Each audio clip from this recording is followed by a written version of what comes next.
Today, we're looking at an orange ink from Callifolio Cannelle. Hi, I'm Adam, and I'm an ink guy. Down below, there's timestamps so that if there's only certain things you're interested, you can skip around to it. But if you've got the time, I would appreciate you checking out the entire video. You can also follow me over on Instagram. And if you like fountain pen ink reviews and are new here, I would invite you to subscribe. In order to make sure I have a range of experience with this ink, I did the writing samples, then put the ink into my Levenger True Writer with a broad nib, used it to write for a day and to take the notes for this video. For the first writing sample, I used Clairfontaine, Tomoe River, and Rhodia paper. There are additional writing samples later in the video. Now, let's look at the writing sample. I picked this ink up in sample form, so it came in a vial like this. And to keep my writing samples consistent, I use a Jinhao 159 with a Goulet 1.1 stub, a Jinhao X450 with a Goulet medium, and a Jinhao X750 with a Goulet extra fine. Let's take a look at the Clairfontaine. We have no bleeding, no ghosting. The 1.1 is no feather spread, halo sheen. It does offer some pretty interesting shading. Not a tremendous amount, but look at what's going on in the L's of Callifolio. Look at how Cannelle starts lighter and gets darker. So there is some there. Now the extra fine is a little bit lighter than the stub with no feather spread, halo sheen, and some very nice shading that's going on. Over starts darker, gets lighter, gets dark again. The starts light and gets dark. Brown goes from dark to light to dark. Beautiful stuff. 6 seconds to dry. Medium is a little bit darker than the extra fine, not quite as dark as the stub. With no feather spread, halo sheen, the shading is even better here. Look at over, how it's dark to light to dark. Quick is dark to light to dark. Brown is dark to light. Gorgeous. 7 seconds to dry. Now the scrubby of the extra fine shows the color variation left to right. The medium doesn't, but we do get color variation in both of the writings. Tomoe River. No bleeding. Minor Tomoe River ghosting. The 1.1 is no feather spread, halo sheen, and no shade. The extra fine is a lighter tone than the stub with no feather spread, halo sheen, and no shade. 12 seconds to dry. Medium is darker than the extra fine, just a hair lighter than the stub with no feather spread, halo sheen, no shade. 15 seconds to dry. Scrubby for both show us no color variation. We didn't expect it, and we didn't get it. Rhodia. No bleeding, no ghosting. The 1.1 has no feather spread, halo sheen, and no shade. The extra fine is quite a bit lighter than the stub with no feather spread, halo sheen. It does have some very nice shading throughout it. Quick starts dark, gets a little lighter, gets a little darker. Brown starts dark and gets light. Fox goes from light to dark, from dark to light to dark. Beautiful. Lazy from dark to light. 7 seconds to dry. Medium is much darker than the extra fine, same tone as the stub. No feather spread, halo sheen, no shade, 9 seconds to dry. Scrubby of the extra fine shows the color variation that we do get. Medium shows none, and we got none. I agree with Vita that I've learned a lot by doing multiple chromatographies. The one on the left is done the way it's supposed to be done. I put a line of ink down and immediately put it into water for 10 to 15 seconds.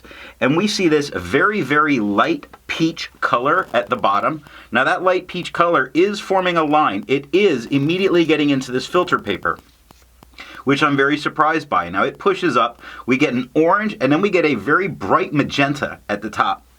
And that's where I think we're getting all of this nice color variation from. The one on the right, I let dry for 10 minutes before I dunk it into water. And the only real difference I'm noticing, yes, it doesn't travel as far, but that kind of peachy line at the bottom, much darker and more there, showing that it really wants to be the hang-around color.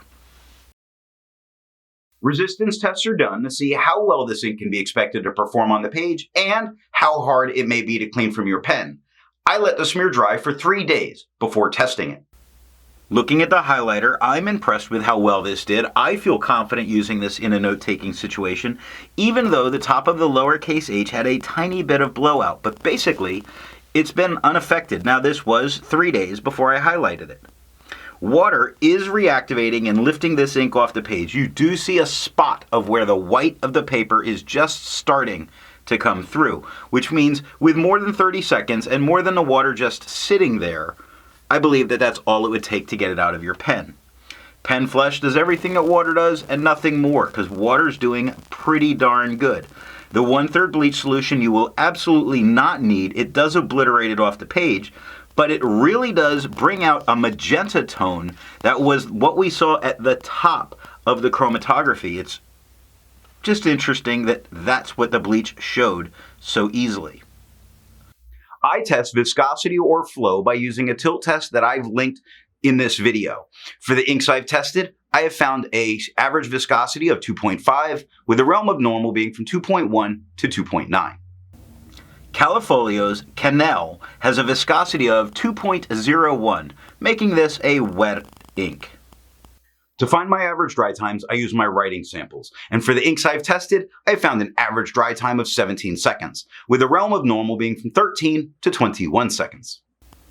Callifolio's Cannelle has an average dry time of 9 seconds, making this a pretty fast drying ink.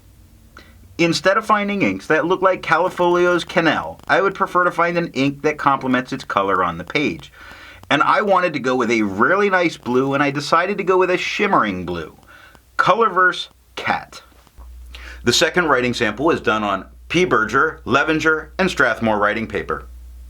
Here we're looking at P. Berger. It's a French rules student grade paper. Now it has a lot of bleed spots that come through. It did not touch the page underneath, but it does stop you from using the back of the page, and it lends to a lot of ghosting as a result of it. The 1.1 has tiny feathering, very tiny feathering in only certain spots, like the F of the Callifolio. There's a bit of feathering there. The LIO of Callifolio, so there's a bit of feathering there, but it's all really small. It's not the end of the world. It has no spread, halo, sheen, no shade. The extra fine is a lighter tone than the stub, with no feather, spread, halo, sheen, no shade. 1 second to dry. The medium has a lot of feathering all over it, a lot of tiny feathering all over it. The word the, a ton of feathering. The word quick, a ton of feathering. The word the, a ton of feathering. All really tiny. It's nitpicky to even point out that it's there, but it is there. No spread, no halo, no sheen, no shade. 2 seconds to dry. The scrubby for both show no color variation, and we're not getting it on this paper. Wasn't expecting it. Levenger paper. No bleeding, no ghosting. The 1.1 is no feather spread, halo sheen. Now it has shade because if you look at the Callifolio and you look at the Cannelle, it's different tones. So there is some shading going on there. The extra fine is quite a bit lighter than the stub, with no feather spread, halo sheen, a lot of very nice shading going on. Brown starts dark, gets a little lighter, gets dark again. The starts lighter and gets darker. So it's very nice here, very subtle stuff. 3 seconds to dry. Medium is darker than the extra fine, it's darker than the stub. It has no feather spread, halo sheen. It does have shade in that there's light spots. The very beginning of brown, the very beginning of the very beginning of over, the very beginning of jumps. But it just seems like that very beginning touch of the pen is where I'm getting that light. 5 seconds to dry. The scrubby of the extra fine shows some good color variation left to right, and we got decent up there. Medium shows none. And other than that very beginnings of letters, we're really not getting it. Strathmore writing paper. No bleeding, no ghosting. The 1.1 is no feather, spread, halo sheen, and no shade. The extra fine is quite a bit lighter than the stub, with no feather spread, halo sheen, some decent shading going on. Jumps, starts light, gets dark. Dog, starts light, gets dark, gets light again. The is a very dark word, especially when you look at what's going on with the brown that starts darker and gets to a mid-tone. 2 seconds to dry. Now the medium is much darker than the extra fine, darker than the stub. No feather spread, halo sheen, no shade. 4 seconds to dry. The scrubby for both show us no color variation, although we do get some in the extra fine writing, and that is all that I have for the writing sample. So what do I think of Callifolio's Cannelle? It's got a slight brown lean to it, which makes it look especially nice and helps really bring out the shading in this ink while you're writing. So what nib and pen is going to give you the very best writing experience with this ink? Well, a wet pen is going to put down a dark orange uniformly across the page, but just about any other pen is really going to show you a lot of shade. If you enjoyed this video, give it a thumbs up, and thanks for watching.